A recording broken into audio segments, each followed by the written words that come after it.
और ये है मेरी आवाज रेडियो सिटी 91.1 पे. मेरा नाम आहे केदार जोशी आणि बुधवार आपल्याकडे साधा सुद्धा नसतो. हा इल्ले आपल्याकडे असतो ब्रेकफास्ट बुधवार आणि यामध्ये एका व्यक्तीसोबत आपण छानपैकी ब्रेकफास्ट करायला जातो. खूप साऱ्या गप्पा होतात आणि त्या गप्पा मी तुम्हाला ऐकवतो. आणि आज ज्यांच्याशी आपण गप्पा मारणार आहोत त्या आहेत doctor Sharvari Inamdar. Strong woman Asia किताब जिंकून आल्यात. ऍक्च्युली मलेशियामध्ये पॉवर लिफ्टिंगची स्पर्धा होती, एशियन पॉवर लिफ्टिंग स्पर्धा, आणि ज्यामध्ये त्यांनी 57 किलो वजनी गटामध्ये स्वर्ण पदक आणलं आणि त्यासोबतच स्ट्रॉंग वुमन एशिया हा किताब सुद्धा पटकावला. सो त्यांच्यासोबत खूप साऱ्या गप्पा झाल्यात. एशियन चॅम्पियन बनल्यात, त्यांना कॉंग्रॅच्युलेट तर आपण केलंय. पण या स्पर्धेबद्दल काय सांगाल आणि तुमच्या जर्नीबद्दल काय सांगाल? ऑक्टोबर 2023 मंगोलियात जी वर्ल्ड चॅम्पियनशिप झाली क्लासिक आणि इक्विपची, त्याच्यामध्ये 350 आणि 395 किलो असं क्लासिक आणि इक्विपला वजन उचललं होतं मी.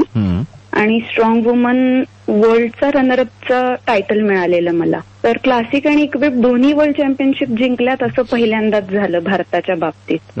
सुपर. आणि मग वर्ल्ड चॅम्पियनशिप जिंकल्यानंतर पुन्हा डिसेंबरमध्ये आता जी एशिया होती मलेशियाला, त्याच्यामध्ये थोडंसं इज्जत का सवाल होतो ना तो, की आता वर्ल्ड चॅम्पियनशिप ड्युअल जिंकलीये, मग आता एशियामध्ये काय होणार.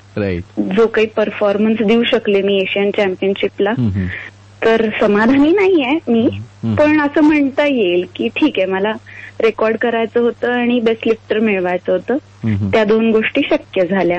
सुपर. आम्हाला साधं सिलेंडर उचलताना कमरेला दुखायला लागतं, तुम्ही एवढं वजन कसं उचलता? आता बरीच वर्ष झाली शक्ती वाढवण्यासाठी पुलअप्स पुशअप्स यावेत म्हणून व्यायाम सुरू केला होता.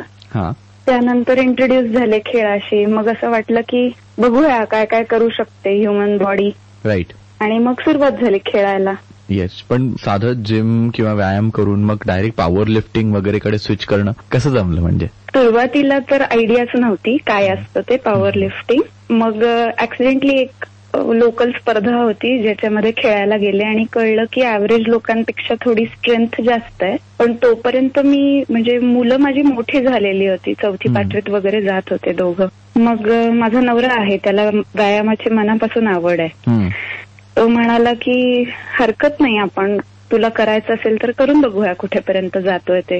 राईट. पहिली नॅशनल 2017ला मी खेळले, त्यावेळेला असं खालून पहिला पण नव्हता नंबर आलेला. अरे बापरे. बर. मग ठरलं की परस्यू करूया. मॅम, जे आमचे लिस्नर्स आहेत त्यांना तुम्ही काय सांगाल थोडं डाएट बद्दल, थोडंसं हेल्दी लाईफस्टाईल बद्दल? लोकांना वाटतं आपण भाजीपोळी वरण भात खाल्ला की सगळं झालं, तर तसं न समजता जे मध्यमवर्गीय लोक आहेत, जे फूड अफोर्ड करू शकतात, त्यांनी बदाम, अक्रोड, नारळ, अंडी, पनीर यासारखे न्यूट्रिशियस पदार्थ जे ते बाय डिफॉल्ट इन्क्लूड करायला पाहिजे.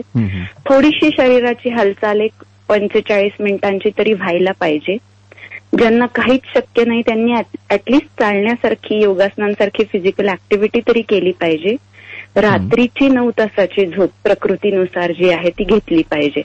म्हणजे शिस्तीत जगून सुद्धा आयुष्याची मजा लुटता येऊ शकते, हे कळण्याचे जे दिवस आहेत ते हे आहेत. नक्कीच प्रत्येकाचं लाईफस्टाईल असं असेल अशी मला एक भोळी भाबडी आशा आहे. Thank you so much ma'am. आणि मला खात्री आहे की तुम्ही डेफिनेटली अजून खूप साऱ्या माइलस्टोन्स क्रिएट कराल आणि अजून खूप साऱ्या चॅम्पियनशिप जिंकाल. त्यासाठी तुम्हाला खूप खूप शुभेच्छा. ऐकत राहा रेडिओ सिटी 91.1.